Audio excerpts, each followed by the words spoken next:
Inclusivamente, um programa da Fundação Liga. Ligue-se a nós.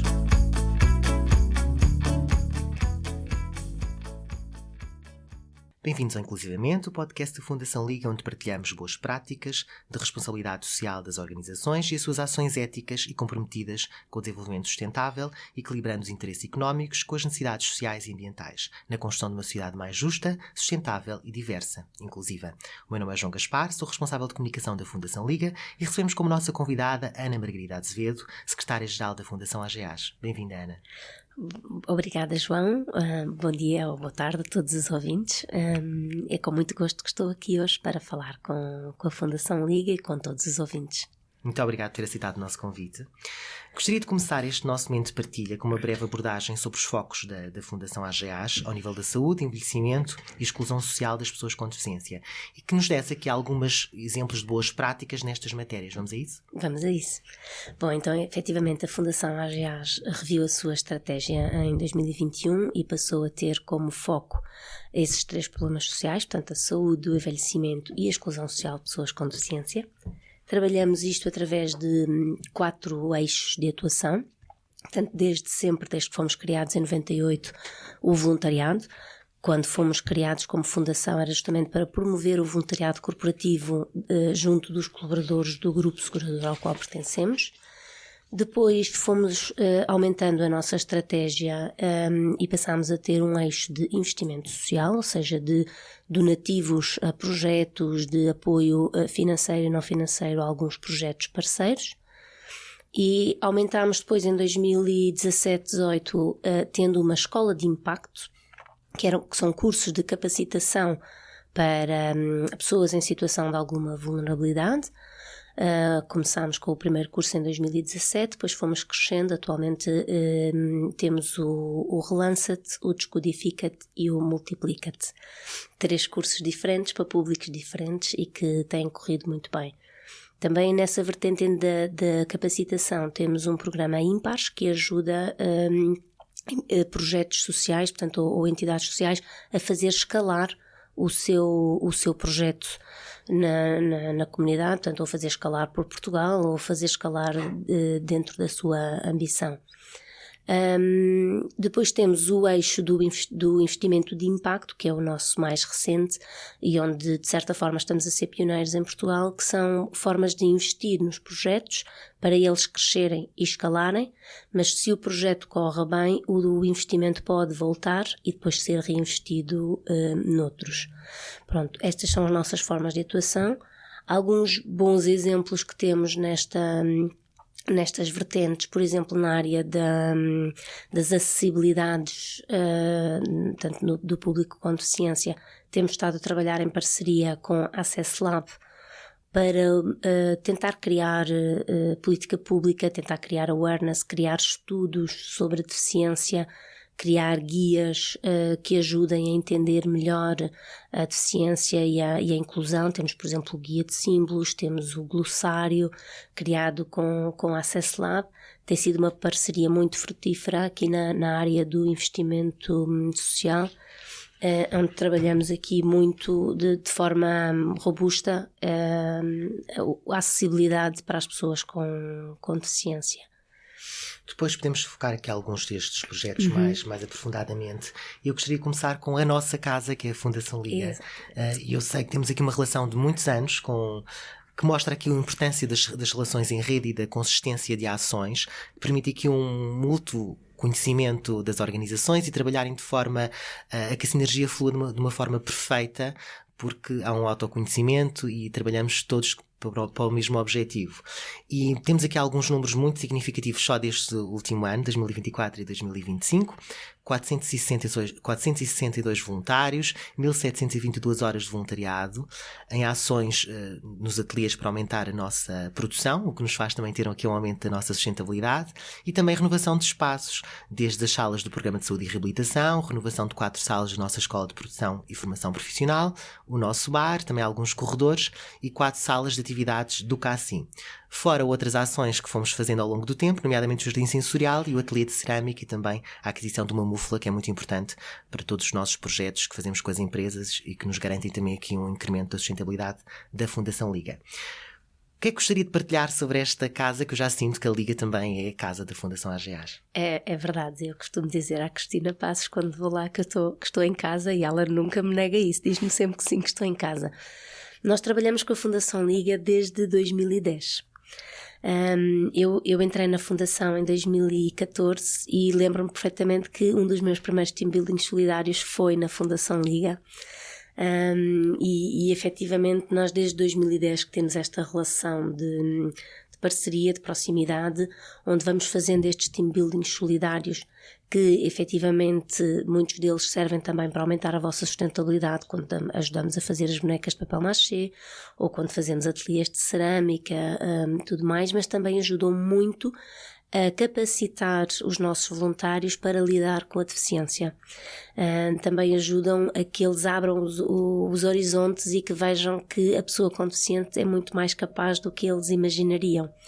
E, portanto, trabalhar com a Fundação Liga tem sido mesmo isto, uma parceria muito próxima, muito com os mesmos valores, com os mesmos objetivos. Qualquer coisa que nós precisamos de fazer na área da deficiência, nós ligamos para a Fundação Liga, precisamos de fazer isto, estão connosco, estão sempre connosco. Precisamos de repente fazer um team building com 150 pessoas, encontra-se o que fazer e como fazer para 150 pessoas num team building. Mesmo quando às vezes já tivemos, por exemplo, banquinhas de Natal ou venda de alguns dos vossos produtos também nos nossos edifícios, também sempre uma presença. E efetivamente um dos parceiros que nós valorizamos muito, também pela forma holística como olham para os vossos clientes, como olham para as pessoas que estão a ser cuidadas ali e que nós tentamos ajudar nesse cuidado. Esta relação é feita, no fundo, porque a Liga trabalha com públicos que são os vossos focos de atuação, não é? E consegue-se aqui uma relação estável, de confiança mútua, que permite quase uma sinergia, uma partilha de identidades. Quando vocês pedem alguma coisa, nós já sabemos qual é o que a AGEAS pretende, não é? E sentem que este trabalho em rede beneficia as organizações, falou da Access Lab, falou da Liga, que trabalhar em rede, a responsabilidade social traz benefícios? Sim, muitos. Eu costumo dizer que uma das partes que eu gosto mais do meu trabalho é fazer pontes. E sempre que eu conheço uma entidade que tem uma determinada necessidade e depois conheço outra que tem essa resposta, eu vou fazendo pontes e vou ligando as entidades. Ou mesmo às vezes também, se uma entidade faz uma determinada ação de uma forma que eu acho que é uma boa prática, peço se possam não partilhar essa boa prática com outros para que possam aprender. E efetivamente na Fundação Liga isso tem acontecido muito e nesta área. Nós começámos a trabalhar na Fundação Liga só com a pessoa com deficiência e depois quando no nosso eixo tanto os nossos focos mudaram um bocadinho e começámos a trabalhar também mais o envelhecimento, a Fundação Liga também tinha o Clube Sénior e portanto também vamos trabalhando o envelhecimento com a Fundação Liga e depois estas partilhas vão servindo para um crescimento mútuo entre os vários projetos sociais. Já demos exemplos de coisas que funcionam na Fundação Liga a outras entidades também, nomeadamente já tivemos até workshops de culinária, por exemplo, ter os nossos voluntários a fazer culinária junto com os vossos clientes, aprenderem a fazer o seu próprio almoço, o seu próprio jantar e depois jantarem. Ou seja, isto também vai permitindo que haja workshops diferentes, que haja team buildings diferentes, porque os voluntários gostam de ajudar uma mesma entidade, mas se calhar não gostam de fazer sempre a mesma atividade. E portanto este crescimento vai sendo gradual e vai sendo pela partilha também muito. Quando falamos aqui de uma simples atividade culinária, podem não perceber às vezes o impacto que esta ação tem, não é? Mas se pensarmos que uma ação permite diálogo, um diálogo sobre a diversidade humana, perceber que aquela pessoa com deficiência tem um mundo dentro de si e percebermos que às vezes os nossos mundos não são tão diferentes assim, ajuda, como disse há pouco, a viver a diferença com uma normalidade muito entre aspas e percebermos que não é assim tão diferente, que não nos é assim tão estranha. E esse diálogo é muito importante. Sim, e já agora pegando nesse exemplo, acho que é importante se calhar particularizar alguns dos tipos de voluntariado que temos feito, porque nós também temos às vezes voluntários exigentes no sentido de o que é que podem ou não fazer. Alguns dizem, não, nós queremos mesmo contribuir para que a instituição onde vamos fique melhor e queremos mãos à obra, querem pintar, querem montar móveis. E já fizemos disso na Fundação Liga, montámos os móveis todos que se compraram para o novo bar, pintou-se corredores, etc. Outros dizem, não queremos tanto mãos à obra, mas queremos mais contacto direto com as pessoas com deficiência. E então, para isso, os ateliês de artes é do melhor que há, porque enquanto se pinta um quadro, enquanto se faz uma cerâmica, enquanto se faz bonecas de papel machê, estamos num convívio lindíssimo com eles todos, e vai-se cantando e dançando e fazendo conversa, perguntando como é que é a vida. Nós saímos dali com um ânimo completamente diferente. E depois há lá uma cliente vossa que é especial e que identifica toda a gente com figuras públicas, e toda a gente já sabe, e mete conversa com todos e cria uma relação autêntica, uma conexão muito boa entre os voluntários que vão e os vossos clientes que ali estão. Efetivamente é bom vocês terem esta diversidade de oferta, porque permite também dar resposta àquilo que se quer trabalhar nas equipas que lá levamos. É muito bom, é um win-win para todos os lados, sem dúvida. E o desenvolvimento que eles têm é fantástico, porque eu acompanho-os há alguns anos, não é? E sentir que alguns tinham algumas barreiras linguísticas, por exemplo, timidez ou até mesmo não conseguir expressar-se convenientemente. E estes team buildings têm um efeito muito bom neles. Eu estou a lembrar de alguns casos, o Tomás Lima, que agora consegue apresentar livros na Feira do Livro, o Pedro Pinto, que já apresentou a gala de Natal durante 3 horas, e que os primeiros eventos que eu tinha em empresas com eles a falarem de diversidade humana, a partilharem histórias, era sempre uma tensão, e que agora tem um discurso muito mais fluido, o contacto humano, sem receios, sem medos, e pensarmos que em pessoas com deficiência conseguirem desenvolver estas capacidades é muito relevante e impactante aquilo que vocês fazem. É verdade, e eu sinto também que eles têm gosto em ensinar, porque assim, vem ali gente de fora e eles é que são os experts, eles é que têm que ensinar, eles é que têm que mostrar como é que se faz uma boneca, eles é que têm que mostrar mesmo nos ateliês de dança como é que se faz determinado movimento, e eu noto que eles próprios ficam orgulhosos, exatamente, e sentem-se valorizados, porque eles é que têm que ensinar a quem vem como é que se faz. No fundo, eles é que têm a voz, eles é que são os agentes, e isso para nós também é muito importante na representação da pessoa com deficiência. Eu notei, durante o seu discurso, que sabia exatamente a data que se iniciou como voluntária na Fundação Liga, que falou aí com um brilho nos olhos, e todos estes números que nós levantámos aqui têm muito impacto, mas eu sinto que nestas questões do voluntariado, da responsabilidade social, que os sorrisos, que as histórias, que o brilho no olhar são os melhores testemunhos e indicadores para mostrar o quão importantes são para uma organização. Que efeitos sente no índice de felicidade dos colaboradores, na retenção de talentos, um papel constante neste tipo de ações? Sinto bastante, e vemos isso também nos resultados dos questionários. Frequentemente saíram os resultados do nosso Engagement Survey, portanto o questionário de envolvimento dos colaboradores, e o voluntariado com a Fundação surgiu exatamente como um dos principais motivos de orgulho e de envolvimento dos colaboradores com o Grupo AGEAS Portugal. Efetivamente, nós sentimos que as pessoas gostam, aprendem, sentem que podem dar um pouco mais à sociedade com este envolvimento. E depois há histórias concretas que vão contando, mesmo nos corredores. Por exemplo, eu lembro-me perfeitamente de pintar um quadro com o Braulio, não é? E o Braulio está super famoso, já até com sneakers pintados por ele e com vários desenhos muito utilizados, e eu tenho orgulho de dizer que pintei um quadro com o Braulio. E assim como eu, outros colegas vão partilhando. Lá está as conversas com a Marta sobre quem é que figura pública, as conversas com o Pedro, as conversas com cada um deles, e nota-se o mesmo brilho no olhar, e a naturalização do cuidado e do contacto com a pessoa com deficiência, que se calhar para muitos nunca tinham tido. Há pessoas que se calhar sim, têm pessoas familiares ou amigos próximos, mas há muitos que nunca se calhar tinham tido um contacto com a pessoa com deficiência, e que este contacto aqui também dignificou essa ideia de que a pessoa com deficiência também é capaz, que a pessoa com deficiência tem muito para dar também. E principalmente carinho e amor. Eles são amorosos, são carinhosos, querem abraços, querem um aperto de mão, e isso toca o coração das pessoas, e toca o envolvimento dos colaboradores efetivamente num grupo, e os colaboradores sentirem que o seu grupo empregador é mais do que só uma empresa e que se preocupa com as causas efetivamente da sociedade, é efetivamente muito, muito motivador. Sentir que a empresa para a qual trabalhamos e nos dedicamos vai muito além do lucro e que se preocupa também na pegada que vai deixar no futuro em várias questões ambientais, sociais, e isso é de louvar. Muitos parabéns por isso. Obrigada. Se calhar agora tentava abordar alguns dos pontos e dos projetos que falou ao longo desta introdução inicial sobre os focos da Fundação AGEAS, e em 2024 juntaram-se e criaram um programa Ímpares com o objetivo de acelerar o crescimento das organizações, com o potencial de expandir as suas atividades e de as preparar para investimentos de impacto. Em que consiste esta iniciativa? Tentar explicar isto com palavras mais simples, não é?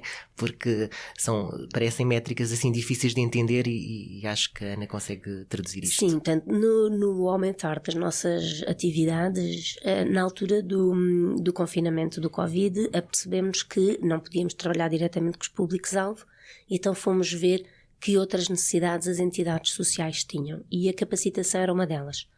Começámos a fazer alguns programas de capacitação para a sustentabilidade, para o empreendedorismo, etc. Começámos a fazer algumas ações, mas depois chegámos à conclusão de que se calhar tínhamos que construir o nosso próprio programa de capacitação com o objetivo de juntar os nossos eixos do investimento social com o investimento de impacto, porque se nós no investimento de impacto queremos fazer as organizações crescer e escalar, então se calhar algumas precisavam de formação direta para isso. E então criámos o Ímpares em parceria também com a CUF, onde as empresas têm um programa de pares, portanto, até dizemos ímpares, a pares criam ímpares, portanto, que é onde empreendedores bem-sucedidos vêm dar o seu testemunho e vêm fazer coach a projetos que estão a querer crescer e escalar. E ao dar esse testemunho tem sido uma formação muito rica, muito produtiva, com momentos de partilha entre os projetos, também do que não está a correr bem, do que é que podia correr melhor, e foram 8 projetos que foram formados na primeira edição, com resultados muito bons, e os projetos cresceram bastante, ou estão agora em fase de maior crescimento. E estamos agora a lançar a segunda edição, novamente também com nós, portanto a Fundação AGEAS e a CUF, a lançar a segunda edição. Já fizemos as candidaturas, estamos a avaliá-las agora para escolher aqueles que vão efetivamente iniciar esta segunda edição. As candidaturas têm algum tema específico ou são livres? Nós procuramos que tenham algum alinhamento com os nossos objetivos específicos, portanto com os nossos focos, mas pode haver sempre uma ou outra que tenha um tema diferente, desde que o projeto esteja com a maturidade suficiente de acordo com os critérios que o júri vai analisar.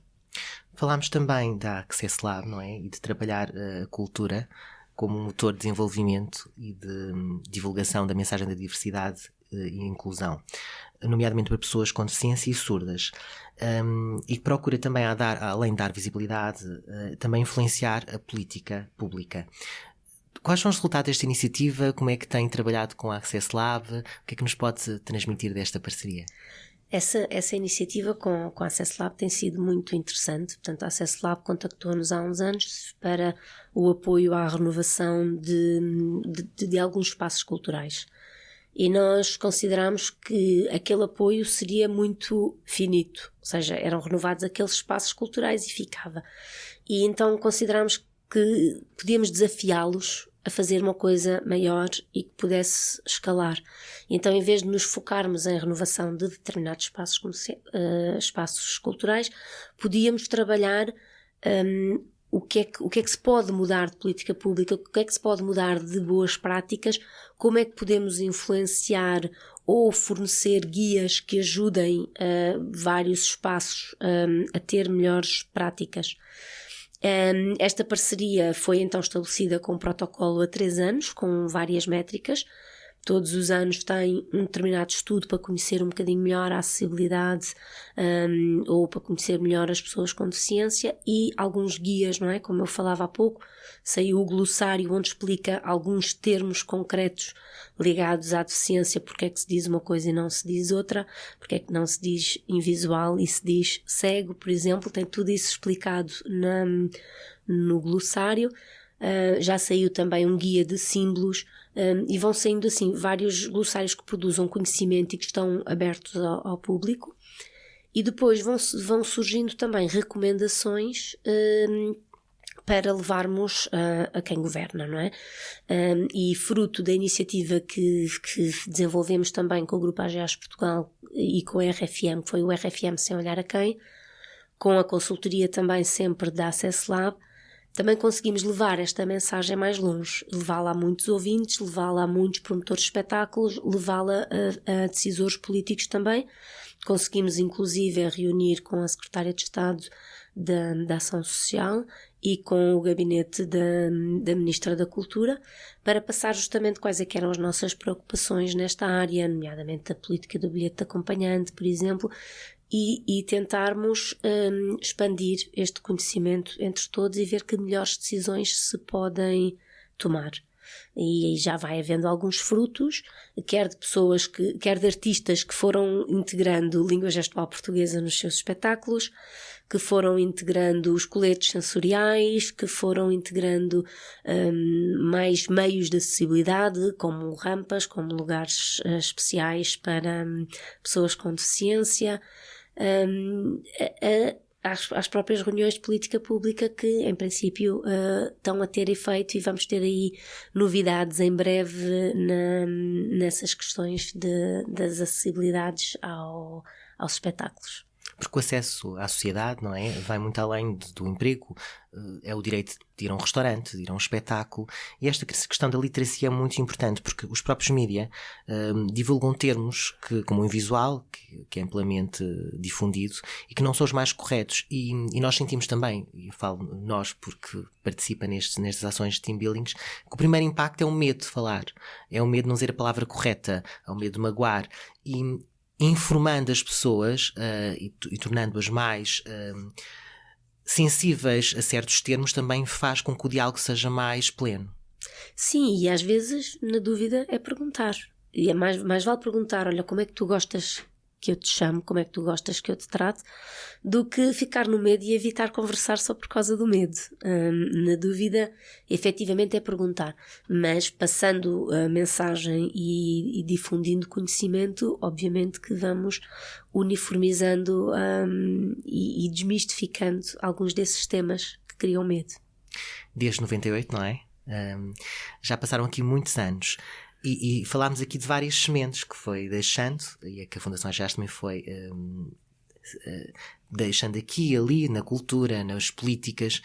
Que balanço faz destes anos todos, que também a transformaram também enquanto ser humano, certamente, deste trabalho que tem feito e tão bonito? Faço um balanço muito positivo. E assim, eu comecei no grupo em que trabalho atualmente por outras áreas, e depois de ter vindo, comecei por marketing também, por parcerias, etc, e depois de ter vindo para a área social, eu digo sempre, dificilmente já volto para outro lado, porque a área social cativa-nos tanto, não é? E dá-nos tanta satisfação e tanto carinho até, que nos faz gostar de estar nesta área.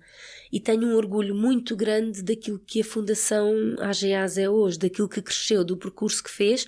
Começámos com um determinado propósito, fomos crescendo, foram-se juntando novas empresas a contribuir também, portanto, do grupo a contribuir também para a Fundação, pudemos crescer, e neste momento estamos a ser pioneiros em investimento de impacto em Portugal, a tentar mostrar este novo caminho a outras empresas e a outras fundações, e a tentar fazer crescer projetos de economia social que ajudam efetivamente a resolver problemas. Nós costumamos dizer que sem escala não se resolvem problemas sociais, e é isso que tentamos com estes projetos que fazemos escalar e que investimos. E, efetivamente, sinto um grande orgulho do caminho que a Fundação AGEAS tem feito, da equipa que hoje somos. Quando eu comecei éramos 2, neste momento já somos 11, e cada um com os seus pelouros e com a sua expertise, para que todos juntos possamos ter um trabalho consolidado e forte nesta economia social em Portugal. E no fundo também é mudar um bocadinho a forma de olhar para o setor social. Falou aí de investimento de impacto, uma série de termos que eram comuns na parte empresarial, mas que depois na parte social não se dedicavam tanto, não havia tanta informação. Mas é importante também olhar para o setor social de uma outra forma, com outro olhar, porque quanto mais investimento, maior crescimento, mais pessoas poderão ser apoiadas. Sim, é verdade. E no setor social havia muito medo de falar do lucro.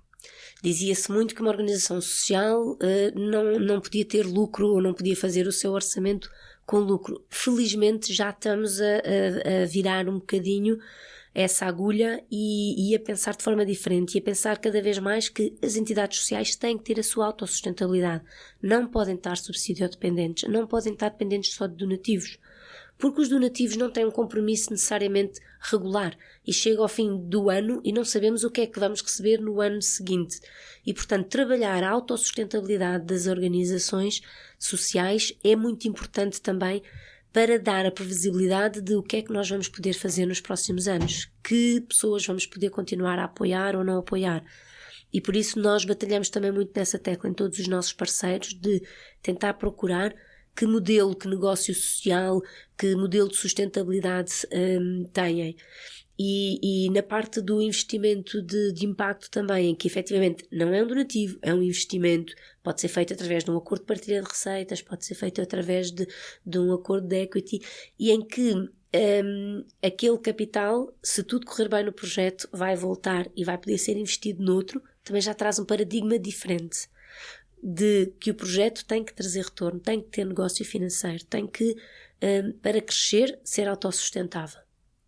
E isto nós estamos a tentar trabalhar muito nestes projetos. E é muito importante e no fundo vai mudar um bocadinho toda a forma de pensar estes negócios sociais.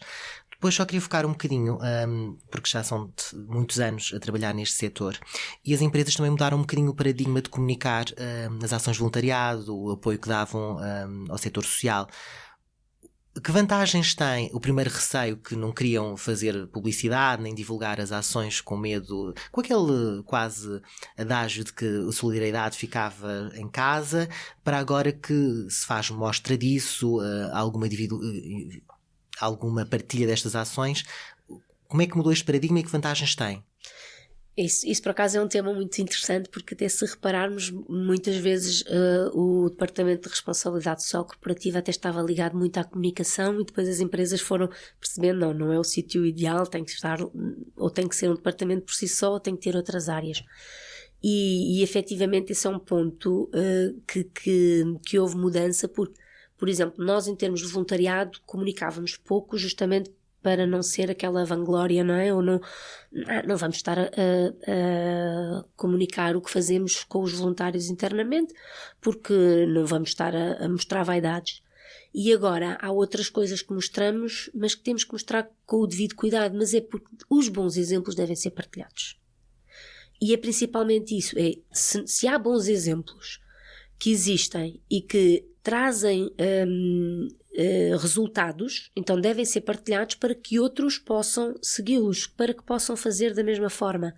Não é vanglória, não é publicidade, é dizer esta fórmula que encontramos aqui resulta para envolvimento de colaboradores, resulta para a melhor qualidade de vida das pessoas que são apoiadas nas entidades, resulta para financiamento das próprias entidades. E então outras entidades podem fazer o mesmo.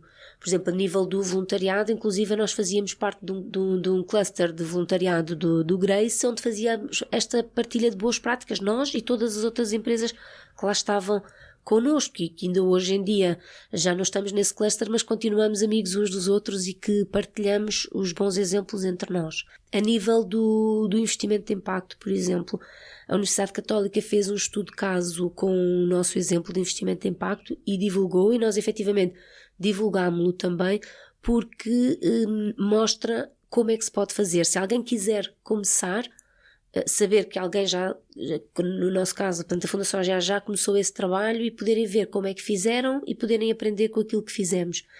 E é nesse sentido que comunicar é importante, principalmente para espalhar boas práticas e às vezes também comunicar o que não correu bem para que outros não cometam o mesmo erro. Também é importante. No fundo, replicar e inspirar pelo exemplo. Exatamente.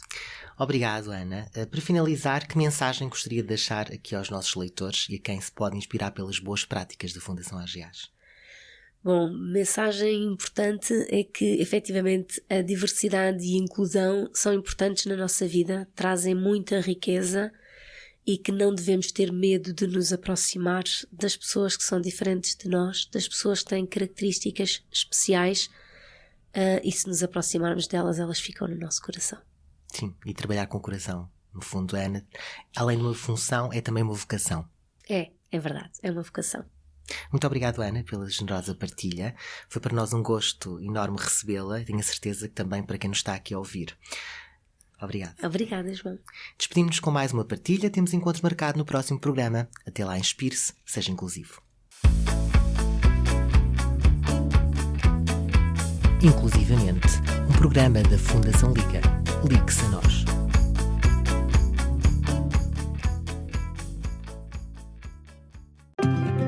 Rádio Freguesia de Belém. A sua voz, aqui, para o mundo.